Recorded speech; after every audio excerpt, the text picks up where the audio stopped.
예, 하나님 말씀 출애굽기 30장 1절에서 10절까지 보겠습니다. 예, 30장 1절에서 10절까지 교독하겠습니다. 너는 분향할 제단을 만들지니 곧 조각목으로 만들되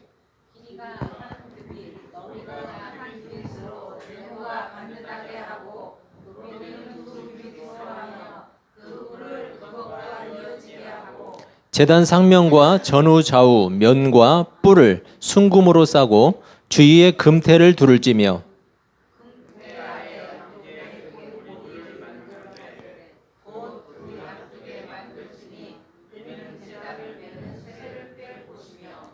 그 채를 조각목으로 만들고 금으로 싸고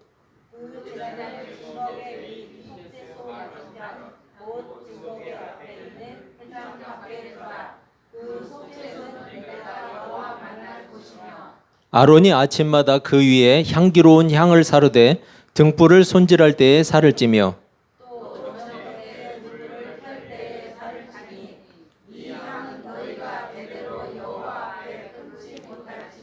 너희는 그 위에 다른 향을 사르지 말며 번제나 소제를 드리지 말며 전제의 술을 붓지 말며 아론이 1년에 한 번씩 이 향단 뿔을 위하여 속죄하되 속죄제의 피로 1년에 한 번씩 대대로 속죄할지니라. 이 제단은 여호와께 지극히 거룩하니라. 아멘. 여러분 반갑습니다. 네, 인사 한번 하시죠, 같이. 조금 덥죠? 그래요? 예. 다음에는 조금 에어컨을 약하게라도 틀어놔야 될 것 같은데. 예. 여러분은 혹시 향수를 좋아하세요? 안 좋아해요? 안 좋아하시는 분이 많은 것 같은데. 향수를 좋아하는 분도 있죠. 그래서 향수를 자주 사용하는 사람들이 있는데 자기가 좋아하는 향을 몸에 뿌려서 자기가 그 향을 느끼고 싶은 그런 마음이 있겠죠. 그리고 또 하나는 다른 사람들에게 좋은 향기를 이렇게 통해서 좋은 인상을 주고 싶고 또 좋은 느낌을 주고 싶은 그런 마음에서 아마 그렇게 사용을 할 거예요. 어찌되었든 향수의 역할은 두 가지 정도 되겠죠. 하나는 좋지 않은 냄새를 막아주는 것, 그리고 다른 하나는 좋은 냄새를 풍겨주는 것. 요즘은 향수를 사용하는 목적이 좀 달라졌는데 좋지 않은 냄새를 막아주기보다는 특별하고 좋은 향기로 자신을 어필하고 싶은, 드러내고 싶은 그런 욕구가 강한 것 같아요. 그러다 보니까 싸구려 향수는 잘 안 팔려요. 비싼 향수, 그리고 뭐 명품 향수 굉장히 비싸더라고요. 뭐 막 100만 원 단위, 억 단위 되는 것도 있고 1000만 원 단위 되는 것도 있고, 물론 이제 옆에다가 치장한 게 많아요. 뭐 다이아몬드를 왜 박아놔요? 향수에다가. 향수의 용도는 그 향에 있는데 다이아몬드를 박아놓으니까 비싸죠. 여러분 요즘은 자기가 여러 가지 향을 구입해가지고 그거를 조합해서 만드는 자기만의 향수, 그거를 만드는 걸 또 좋아하는 사람도 있는 것 같아요. 오늘 본문에는 냄새, 향기에 대한 내용이 언급되고 있어요. 그래서 제가 향수 얘기를 해봤는데, 이스라엘 백성들이 만들어야 할 그 성막에서 가장 거룩한 곳으로 여겼던 곳이 어디죠? 지성소죠. 지성소. 그 언약궤가 들어있는 지성소, 그리고 그 밖에는 바로 성소가 있었죠. 지성소와 성소는 이렇게 연결되어 있었어요. 그리고 그 지성소와 성소를 막고 있는 휘장이 있었어요. 두꺼운 천막이라고 생각하시면 돼요. 그 천막으로 이렇게 휘장으로 가로막혀져 있었는데 지성소가 있고 휘장이 가로막혀진 그 바로 앞부분, 거기에 놓여지는 것이 오늘 본문에 나오는 분향단이에요. 분향단은 뭐냐? 그 위에서 불로 향을 사르는, 향을 피우는 그런 도구였어요. 크기는 가로 세로가 약 한 50cm 정도 되고 높이는 1m 정도 되는, 그것을 그 앞에다가 이렇게 세워뒀다는 것이죠. 그리고 그것은 제사장들이 어떻게 해야 되느냐, 아침 저녁으로 관리를 했어요. 아침에 와서 향을 사르고 또 저녁에 와서 또 향을 사르고. 분향단에는 그런데 아무런 향이나 태울 수 있는 것이 아니었어요. 분향단에서 태울 향은 특별하게 제작이 됐는데 그것은 하나님께서 주신 레시피가 있었어요. 하나님께서 특별하게 주신 레시피. 그러니까 만드는 방법을 하나님이 딱 정해 주신 거예요. 그래서 특별하게 만든 세상에 단 하나뿐인 향이었어요. 본문 30장 34절 38절에 그 향을 만드는 레시피가 나와요. 여러분 이걸 보고 또 레시피대로 만들지 마세요. 네. 그리고 동시에 뭐가 나오냐면 주의할 사항도 나와요. 그래서 본문 30장 34절 38절 이것을 저하고 같이 한 절씩 천천히 읽어보도록 하겠습니다. 제가 34절을 읽겠습니다. 여호와께서 모세에게 이르시되 너는 소합향과 나감향과 풍자향의 향품을 가져다가 그 향품을 유향에 섞되 각기 같은 분량으로 하고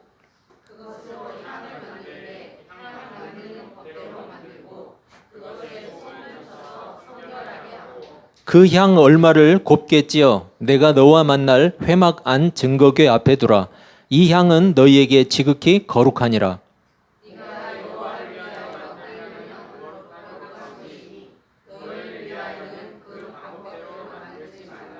냄새를 맡으려고 이 같은 것을 만드는 모든 자는 그 백성 중에서 끊어지리라. 아멘. 일단은 하나님께서 제시하신 여러 가지 향품들을 레시피대로 잘 섞어서 향을 만들라고 말씀하고 있어요. 그리고 주의할 사항이 나오는데 사람을 위해서는 그 레시피를 사용하지 마라. 그 만드는 방법을 사용하지 마라. 이렇게 말하고 있죠. 여러분 그 향이 좋다고 그래서 그 사람을 위해서 만들게 되면 어떻게 된대요? 백성 중에서 끊어질 것이라고 경고하고 있어요.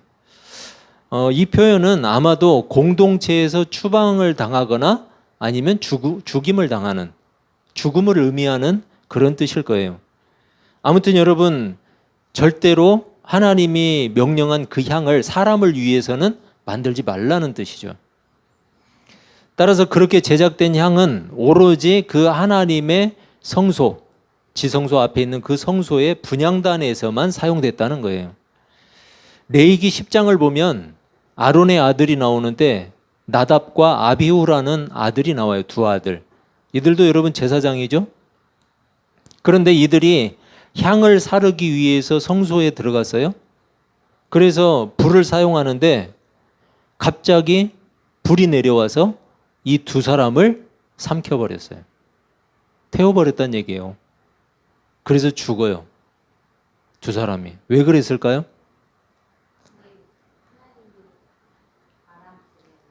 예, 분향단에서 사용할 수 있는 불도 정해져 있었어요.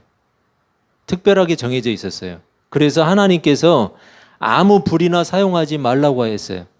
모세를 통해서 꼭 명령하신 그 불, 그것을 사용해야 됐어요.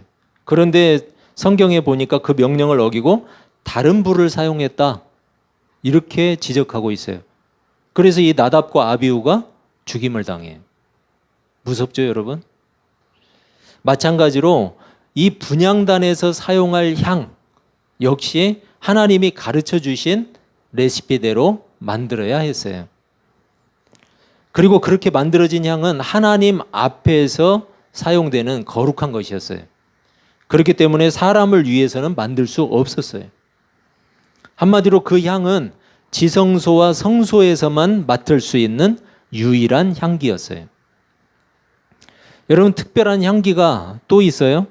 본문 22절에서 33절까지 이렇게 나와 있는 건데 거룩한 향기름을 만들어라 이렇게 지시를 하고 있어요. 하나님이 22절에서 33절을 보면 그리고 그것을 사용하는 것에 대한 하나님의 명령이 나오는데 먼저 만드는 방법, 즉 이것도 향기름을 만드는 레시피죠. 이것을 제가 한번 읽어드릴게요. 너는 상등 향품을 가지되 액체 모략 500세겔과 그 반수에 향기로운 육개 250세겔과 향기로운 창포 250세겔과 계피 500세겔을 성소의 세겔로 하고 감람기름 한 흰을 가지고 그것으로 거룩한 관유를 만들되 향을 제조하는 법대로 향기름을 만들지니 그것이 거룩한 관유가 될지라. 즉 향기름을 만드는 방법을 하나님이 지금 설명하고 있어요. 이것을 왜 만들었을까?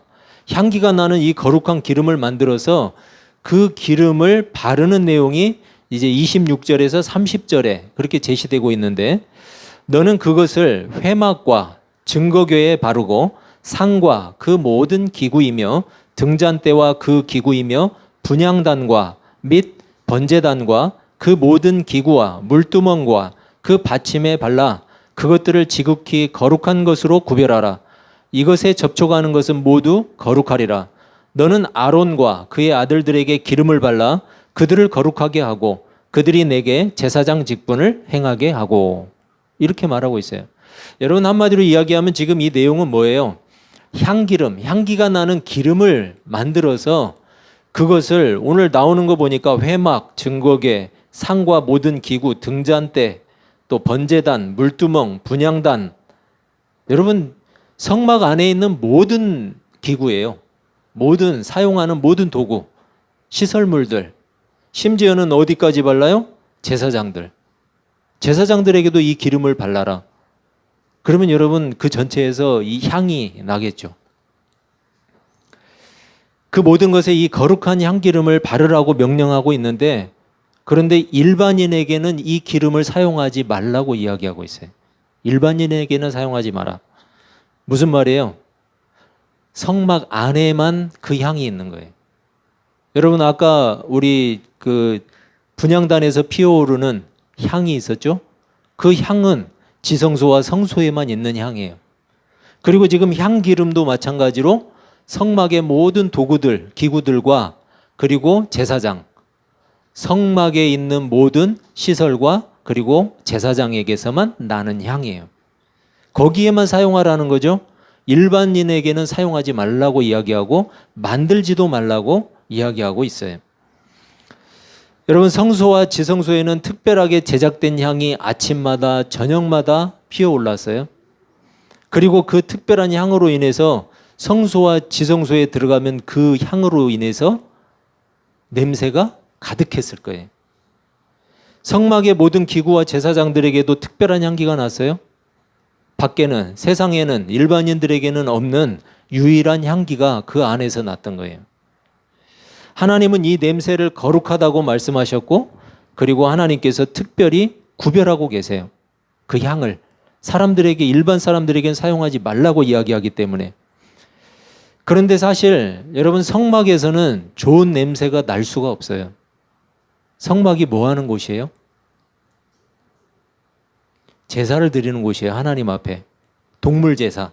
동물을 가지고 와서 동물을 잡아서 희생시켜서 분향단에, 제단에서 동물을 태우는 그런 제사를 드리는 곳이었어요. 여러분, 날마다 제물을 드려야 할 짐승들이 거기에서 죽었던 거예요. 여러분, 짐승이 죽을 때 그냥 깨끗하게 죽어요? 짐승을 잡으면 여러분 피를 쏟잖아요. 피비린내가 진동을 했겠죠. 피가 뿌려졌어요. 그리고 제단에는 짐승들의 내장, 똥을 다 긁어냈을 거예요. 여러분, 그리고 짐승들의 그 살, 고기를 다 썰었어요. 여러분, 얼마나 냄새가 나겠어요? 피비린내, 짐승들의 가죽, 또 배설물, 내장에서 나는 냄새, 온갖 냄새들 때문에 역겨웠을 거예요. 그리고 번제단에서는 뭐 했어요, 여러분? 고기를 태우잖아요. 살을 태우잖아요. 짐승들의 그 고기. 그 태우는 냄새 때문에 여러분 그 냄새로 진동을 했을 거예요. 향기 나는 기름과 분향단에 사르는 향, 이것은 이렇게 성막을 가득 채우고 있는 희생제사의 그 냄새, 희생제사를 드리면서 나는 냄새를 제거하기 위한 일종의 탈취제 기능도 했을 거예요. 그리고 그 향기는 세상 어디에도 없는 유일한 냄새였어요. 그리고 그 냄새는 하나님께서 거룩하게 구별하신 냄새였어요. 따라서 그 냄새는 여러분 구별하기가 쉬웠겠죠. 이스라엘 백성들에게 짐승을 잡고 고기를 불로 태우는 냄새는 별로 특별하지 않았어요. 하지만 세상 어디에도 없는 오직 성막에서만 나오는 그 향기는 특별했어요. 여러분, 아마도 당시 이스라엘 백성 중에 어떤 한 사람을 데려다가 눈을 가리고 그 사람을 어디론가 데리고 갔어요. 그런데 갑자기 제사장에게서만 나는, 성막에서만 나는 그 냄새가 났다고 생각을 해보세요. 그럼 그 사람이 대번에 뭐라고 하겠어요? 아, 여기 성막이구나. 바로 알아차렸을 거예요. 왜요? 그 향은 거기에밖에 없어요. 세상 어디에도 없어요. 그 향기는 성막에만 있는 특별한 냄새였고, 그리고 사람을 위해서는 만들 수도 없고 절대 사용할 수도 없는 유일한 냄새였어요. 그래서 이스라엘 백성에게 그 향기는 성막의 향기였어요. 그 향이 나면 여기가 성막이다라는 걸 금세 알아차릴 수 있는 그런 냄새였어요. 성막의 그 향기는 여러분 또 어떤 향기예요? 그들에게 죄사함과 용서의 향기였어요. 성막에 들어가면 희생제사를 통해서 죄사함을 받고 용서를 받는 바로 그런 곳이었기 때문에, 그리고 성막의 그 향기는 하나님의 은혜의 향기였어요. 여러분, 성막은 실제로는 처참한 살육의 장소예요. 짐승을 죽이는 그런 희생의 자리였어요. 인간의 죄로 인해서 피비린내와 희생의 연기로 가득한 그런 곳이 바로 성막이었다는 사실이에요. 하나님은 그 암울한 장소에 특별한 향을 두셨어요. 누구라도 하나님의 백성이라면 알 수 있는 특별하고 유일한 향. 짐승을 잡고 그 살을 태우는 냄새로는 여러분 성막을 통해서 베풀어지는 그 은혜를 알리는 데 한계가 있었어요. 왜 그럴까요? 인간은 너무나 쉽게 잊어버리기 때문이에요. 너무나 쉽게 잊어버려요. 짐승을 잡고 살을 태우는 냄새는 특별하지 않았어요. 언제든 자기들이 살고 있는 그 장막에서도 맡을 수 있는 그런 쉬운 냄새였어요. 그래서 짐승으로 드리는 희생 제물은 그들의 기억 속에 지속적일 수가 없었던 거예요. 오히려 그들의 마음은 성막에서 멀어질 수밖에 없었어요. 왜냐하면 날마다 반복되는 희생제사, 눈만 뜨면 드리는 희생제사, 그걸로 인해서 그들은 마음에도 없는 그냥 형식적인 제사를 반복했던 거예요. 하지만 여러분, 성막에만 있는 그 특별한 향, 그것은 사람들에게 성막의 은혜를 다시 기억하게 하는 그런 향기였어요. 세상 어디에도 없는 그 특별한 향기로 인해서 오직 하나님의 은혜로 살고 있는 자신을 다시 발견하게 되는 거예요. 자신이 하나님께 가지고 나가는 희생제물과 행위로 드리는 희생제사가 자신을 의롭게 할 수 없다는 것을 알게 하는 그런 향기였어요. 여러분, 교회가 왜 필요하죠? 교회 와도 특별한 거 없잖아요. 그냥 예배 드리고 1시간 예배 드리고 설교 듣고 다시 한번 마음에 믿음으로 살 것을 다짐하고, 여러분 그거 외에는 별다를 게 없어요. 여러분이 살아가는 삶의 자리나 교회나 제가 살고 있는 삶의 자리나 예배당이나 별 다를 게 없어요. 특별할 것도 없어요.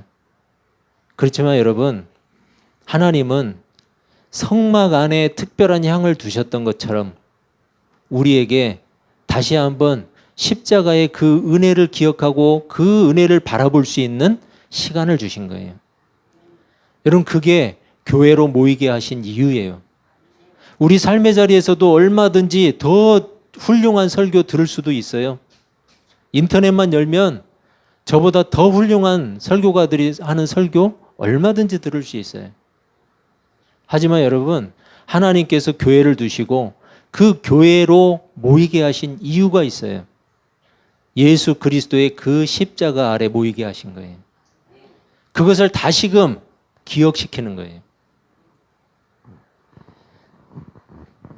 성막에만 있는 그 특별한 향, 그것을 통해서 내 행위로는 의로울 수 없다는 사실, 그리고 성막에 임재하시는 하나님의 은혜로 자신이 살고 있다는 사실, 그것을 깨닫게 하신 거예요. 여러분, 우리에게도 특별하고도 영원한 향기가 있어요. 바로 예수 그리스도의 십자가예요. 구원받은 우리에게 그 십자가는 생명의 향기고 구원의 향기예요. 하지만 멸망받을 사람에게 그 십자가는 사망의 냄새고 멸망의 냄새예요. 우리가 하나님을 위해 드리는 그 어떤 헌신과 노력으로도 하나님 앞에서 우리는 의로울 수가 없어요. 그리고 인간의 헌신과 노력은 일시적이고 그리고 완전할 수가 없어요. 금방 지치고 금방 변질되고, 그래서 마음에도 없는 형식적인 신앙이 되기가 쉽다는 거예요. 자신의 헌신과 노력이 자신을 의롭게 한다고 생각될 때, 여러분, 그때 우린 다시 십자가 앞으로 나가야 돼요. 나 정도면 그래도 쓸만한 사람이지, 나 정도 믿음이면 쓸만하지 라고 생각될 때 여러분 십자가 앞에 나가야 돼요. 그래도 나는 대체로 법도 잘 지키고 비교적 양심적으로 도덕적으로 살고 있어서 별 문제 없지 라고 생각될 때 여러분 그때 십자가 앞으로 빨리 나가야 돼요. 마음이 굳어지고 형식적인 신앙이 되어버렸을 때 우린 다시 십자가 앞으로 나가야 돼요. 우리 그리스도인에게 예수 그리스도의 십자가는 세상 어디에도 없는 특별한 향기예요. 그 십자가가 우리를 회복할 수 있고 그 십자가의 은혜로 우리가 구원의 백성이고 세상 어디에도 없는 하나님의 사랑과 구원의 방식이에요. 세상은 감히 흉내도 낼 수 없는 그런 특별한 방식이에요. 고린도후서 2장 15절 16절은 이렇게 말씀해요. 우리는 구원받는 자들에게나 망하는 자들에게나 하나님 앞에서 그리스도의 향기니 이 사람에게는 사망으로부터 사망에 이르는 냄새요 저 사람에게는 생명으로부터 생명에 이르는 냄새라. 누가 이 일을 감당하리요? 우리를 그리스도의 향기라고 이야기하고 있어요. 세상 그 어디에도 없는 향기. 기생충이라는 영화가 이제 지금도 하나요? 지금도 해요? 네, 꽤 됐는데 상도 타고 작품은 좋은 작품 같아요. 저도 기생충이라는 영화를 봤는데 영화의 내용은 모르셔도 돼요. 네, 그냥 제가 어떤 특별한 내용만 하나 이렇게 뽑아서 사용하려고 이야기를 한 거예요. 영화에 나오는 이 주인공 가족 굉장히 좀 우스꽝스럽게 표현이 돼 있는데 서로 같은 가족이면서도 서로 모르는 사람처럼 어떤 부잣집 한 집에 위장으로 취업을 해요. 각각 엄마는 가정부, 가사도우미라고 해야 되나요? 네, 가사도우미, 아빠는 운전기사, 또 아들과 딸은 각각 과외 선생으로 이렇게 취업을 해요. 서로 모르는 사람처럼 하고. 그래가지고 한 가족이 그 부잣집에 다 취업을 해요. 그러니까 여러분 굉장히 우스꽝스럽죠? 그런데 그 집에 아들이 있어요. 그 부잣집에 아들이 있는데 그 아들이 그 가사도우미의 옷에서 냄새를 맡고 또 운전기사의 그 옷에서 냄새를 맡더니 냄새가 똑같네? 그래요. 여러분 왜 냄새가 같아요? 가족이니까, 식구니까, 같은 집에서 살잖아요. 같은 환경에서 살고 같은 음식을 먹잖아요. 그러니까 다 속였는데 냄새는 같았던 거예요. 제가 그 얘기를 하려고 영화 얘기를 했어요. 여러분 진짜 식구는 어때요? 냄새가 같아요. 성경이 신자를 그리스도의 향기라고 말하는 것은 그리스도와 더불어 함께 사는 사람이 신자라는 이야기예요. 그리스도와 더불어 함께 사는 사람. 그 사람에게서 그리스도의 향기가 난다. 그렇다면 그리스도의 향기라는 말은 그리스도의 식구라는 말로 바꿀 수 있어요. 왜요?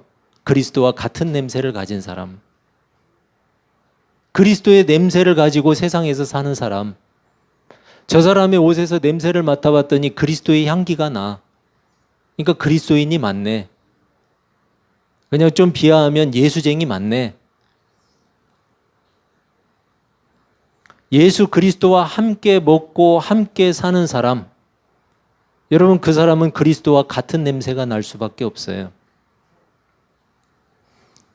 그래야 우리를 그리스도의 향기를 가진 진정한 그리스도의 식구라고 할 수 있지 않을까요? 그리스도와 같은 냄새가 나는 사람. 그 사람에게서는 그리스도의 냄새가 나. 그래서 그 사람은 그리스도의 식구야.